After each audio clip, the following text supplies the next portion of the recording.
Welcome to Grizzly Tales for Gruesome Kids, a series of cautionary tales for lovers of scream.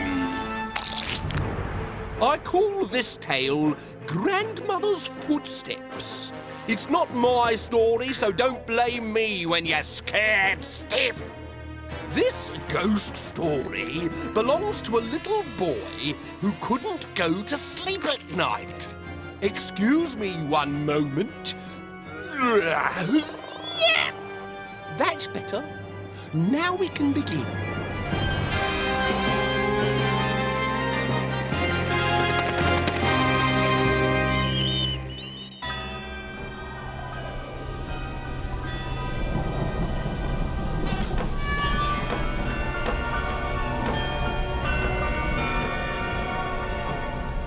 I couldn't sleep. There was a man outside my bedroom window. He was a huge man with long black fingernails and wild grey hair. He was trying to get me to let him in, but I wouldn't. I was too scared. He might have been a ghost. So I lay there for most of the night, just listening to his fingers tapping on the window pane, until finally I plucked up enough courage to speak. "Grandma!" I squeaked. "Grandma!" And Grandma came running. When I told her that there was a ghost outside my window, she laughed. "But I've heard it," I said. "Listen!" We listened to the tapping, and she laughed some more.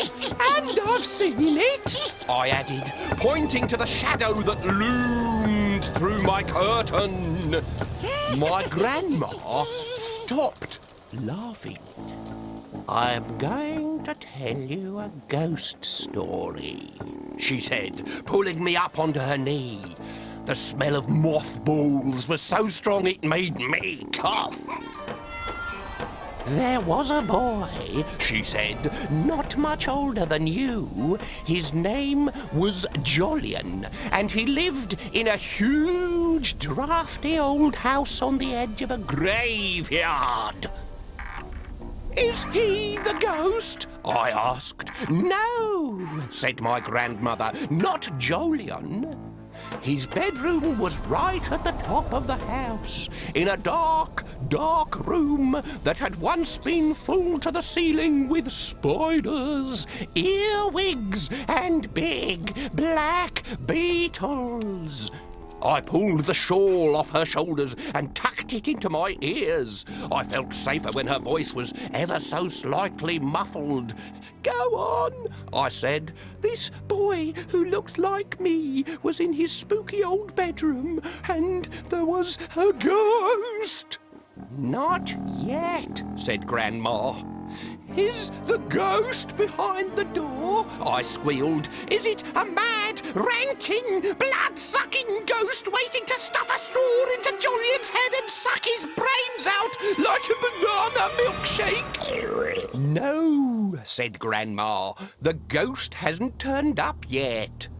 But there will be one, as sure as day turns to night," she assured me. "Now, this boy, Jolyon," my grandmother drew me closer and wound her chicken bone arms tightly across my chest. "He was in his bedroom reading a dusty book by candlelight." "A ghost book?" "No, the ghost comes later." Suddenly, the candle spluttered and went out. In the moonlight, Jolyon could just make out a shadowy figure outside his window. "The ghost!" I yelled. "Not yet," said Grandma. It was then that Jolyon heard the scratching. "Is it the ghost, Grandma?" I asked from underneath her shawl.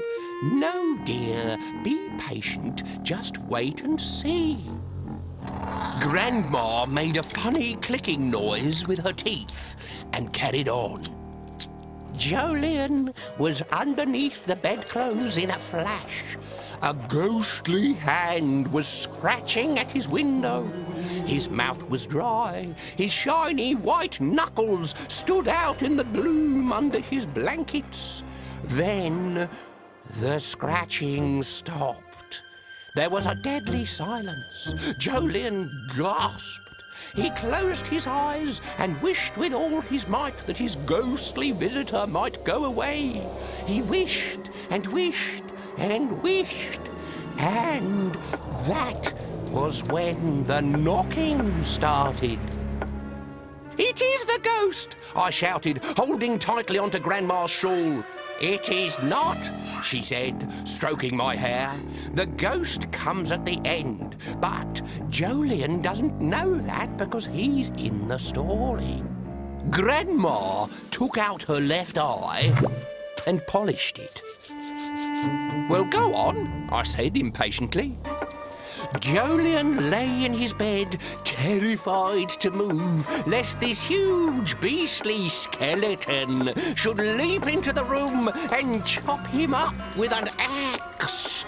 Suddenly, there was a terrible crash of glass as giant fingers smashed through the window.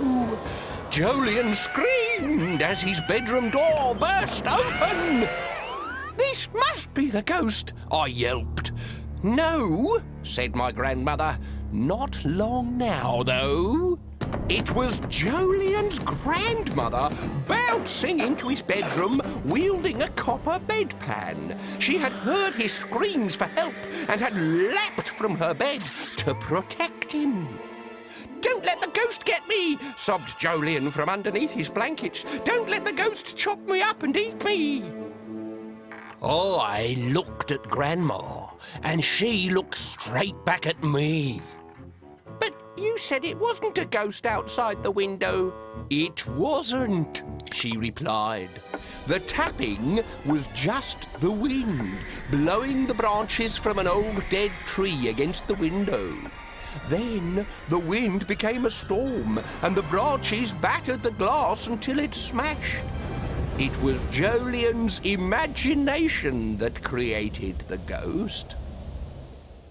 I asked her if that was what had happened to me. She said she thought it probably was. "Oh," I said, feeling rather small and embarrassed. Then I added, "If Jolyon's ghost was not a real ghost after all, then you lied to me." "Did I?" said my grandmother. "You said that you were going to tell me a ghost story." "And so I did." "And you definitely said that the ghost would appear at the end." "That's right. And here I am." She stopped at the door and removed her head to rest her tired shoulders. Then she just disappeared, and I was sure I heard her ghostly footsteps treading a path back into a different world.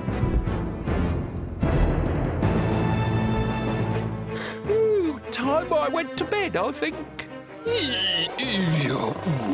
And time I woke up. Did you guess who the ghost was?